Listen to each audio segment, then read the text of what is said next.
Good afternoon, everybody. We are joined today by an extraordinary individual, Anat Lechner. Anat is not only a dear friend, but a professor and entrepreneur, professor at Stern NYU.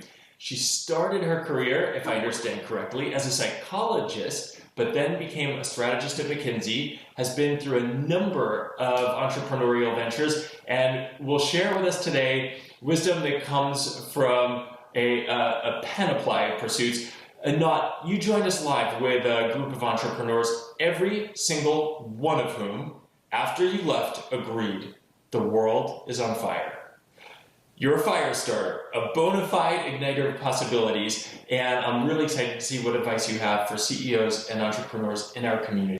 So my pleasure. Thank you for the opportunity to speak with everybody and kind of share my 2 cents, shall we say, on perhaps my experience, my observations, and my understanding of what helps nowadays.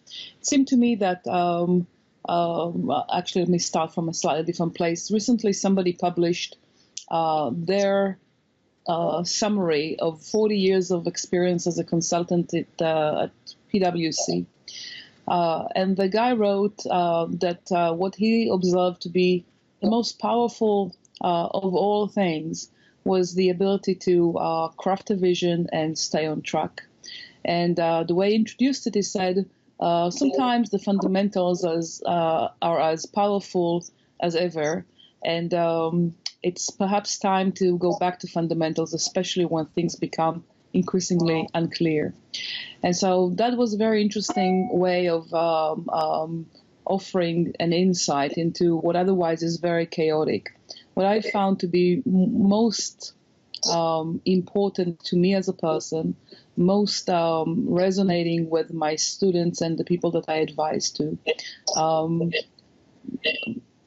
most important from observation of entities, from companies to countries even, is a strong sense of vision. I think that it's the ultimate, most important role of a CEO, most important role of the person by the helm to provide that, and then continue to climb on that ray. And that trajectory may become increasingly more blurred as reality hits you, and increasingly more challenged. And so between today and that point in the future that you envision, what takes place is a lot of sweat, a lot of difficulties, as we know. But absent of that vision, all those sweats and difficulties are completely meaningless.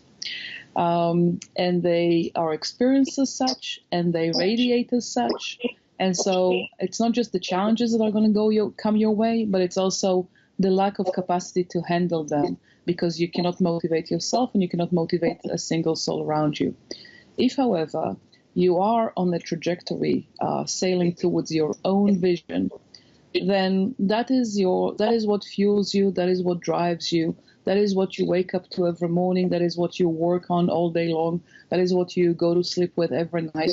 And it calibrates your relationship with the world, and it calibrates the relationship the world has with you. So with time, vision becomes reality.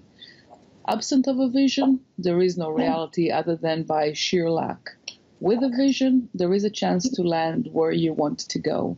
And that chance increases the more the vision is purified and stayed at every day, one day at a time. Now, what do you say to a CEO who's looking to purify his or her vision?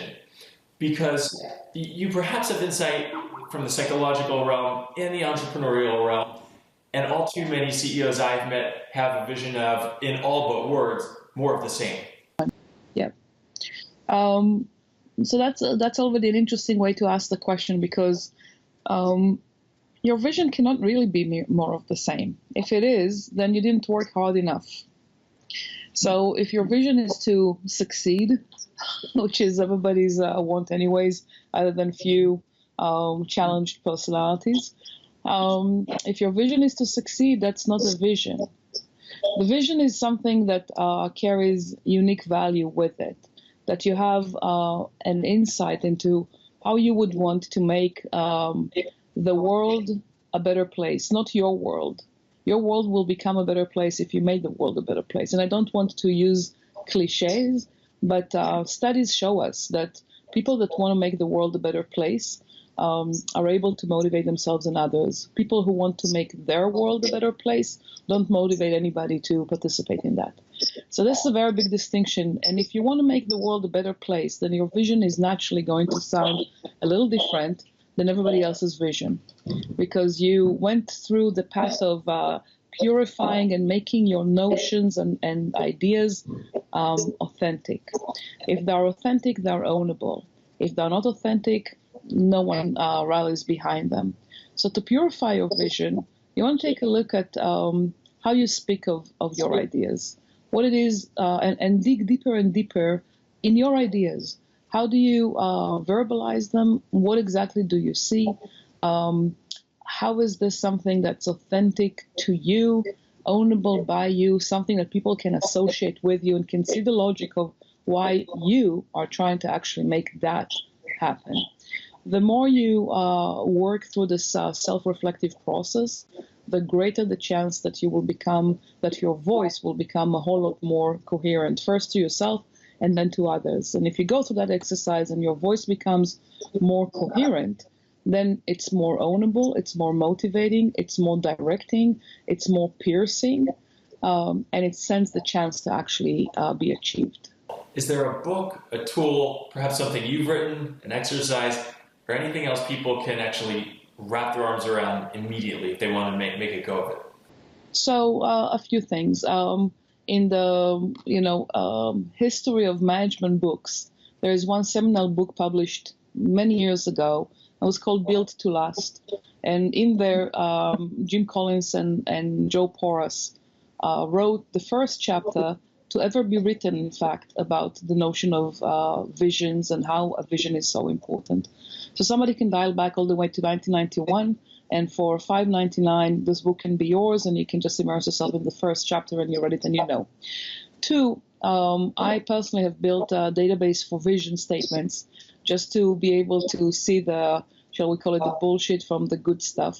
And you can see the statements that surface, and I created a scorecard around it.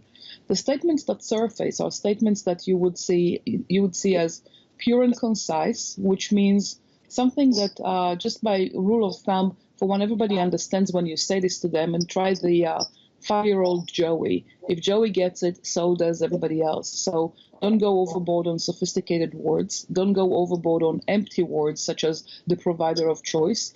This is not authentic language. But go with comprehension, something that everybody can comprehend. If you go past 12 words in your way of articulating your vision, you're already in the wrong territory. So you didn't work hard to make it simple.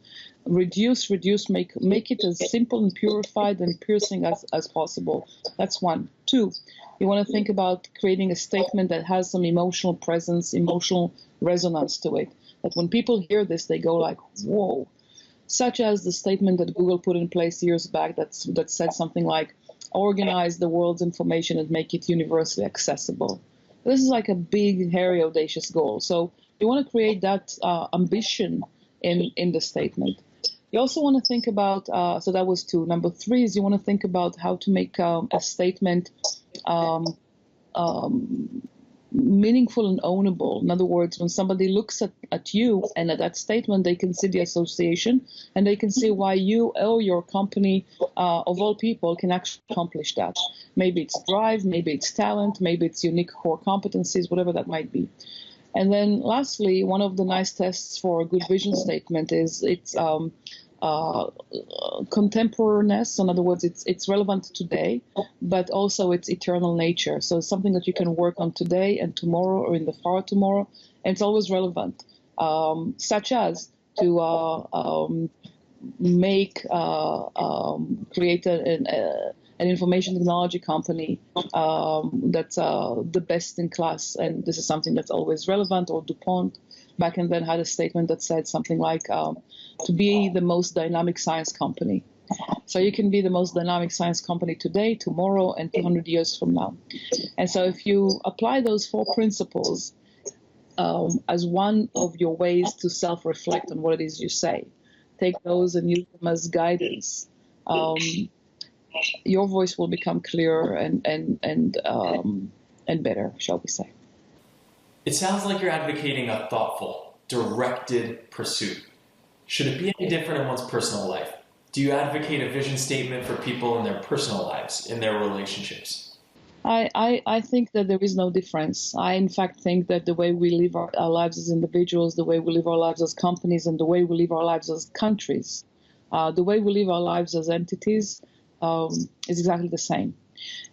Different levels of complexities, of course, but some principles, some fundamentals are exactly the same.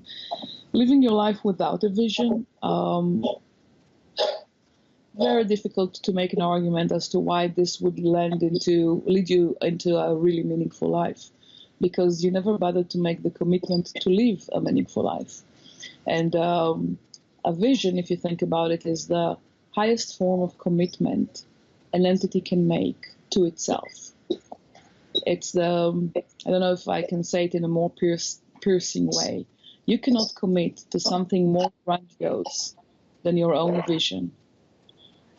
So if you are unable to make that commitment, it's because you don't like to live life with accountability, with measurability, and with intent and purpose. You actually like to hide in the back of the bus, and that's fine. That's a choice, and quite a number of people, in fact, the grand majority of people make that choice because it appears to them to be more comfortable. But people who lead, and that's the audience on this particular call, are people that already put themselves in the front of the bus. And just like the bus driver needs to know where they drive, so does you need to know where you're driving your life, and why this is actually a good destination to drive towards. So it's quite difficult to lead others without leading yourself. I think it's impossible, in fact. And so a vision is a good concept for a person, especially one that aspires to lead, as it is for the people they lead and the companies they lead.